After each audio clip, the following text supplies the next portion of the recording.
Your thumb.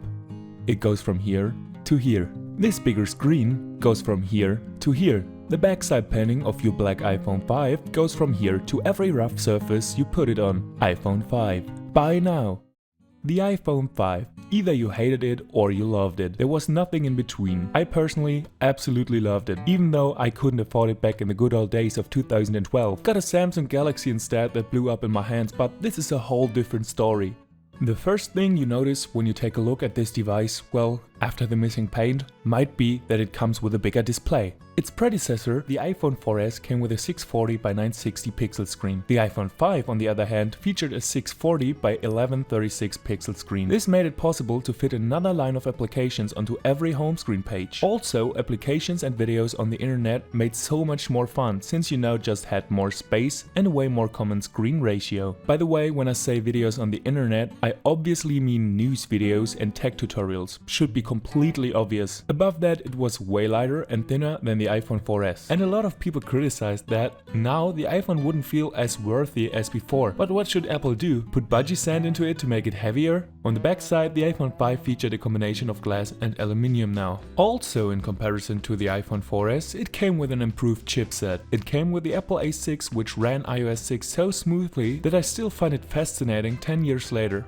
Starting at $649, you had to choose between white and black. Or should I say keep the color and lose the color. These two exhibits are the perfect example for the difference in the longevity of the housing in between the color variants. Looks fine versus looks like I went to a 1960s soccer pitch and used this device as the ball. Furthermore, you had the choice between 16, 32 and 64 GB of storage, which translates to 2 apps and 10 songs, plus maybe a photo if you're lucky. Okay, but still not really enough to get your stuff onto this thing, and enough storage, but you have to pay with one of your kidneys. Also, the iPhone 5 was the first iPhone ever to feature the Lightning port, another feature a lot of customers weren't a fan of, because now you had to additionally buy adapters to use your other cables with this device. But how does the iPhone 5 hold up today? And should you maybe consider buying one? Today, this device runs iOS 10.3.4, which means a 2017 system with some 2019 bug fixes, so in this world this software is almost vintage. And so, well, obviously most apps aren't supported anymore. If you're lucky, you might be able to download an older version of the app you're looking for, but you will most definitely miss out on a lot of features. On the other hand, you will find those bricks on eBay for 20 to 30 bucks, which is still a very good price to just play around with this old apparatus, listen to music or to install Nightshade iOS 6 and enjoy the good old time. But for just 10 to 20 bucks more, you might be able to pick up a used iPhone 6, which might be the better choice in my opinion.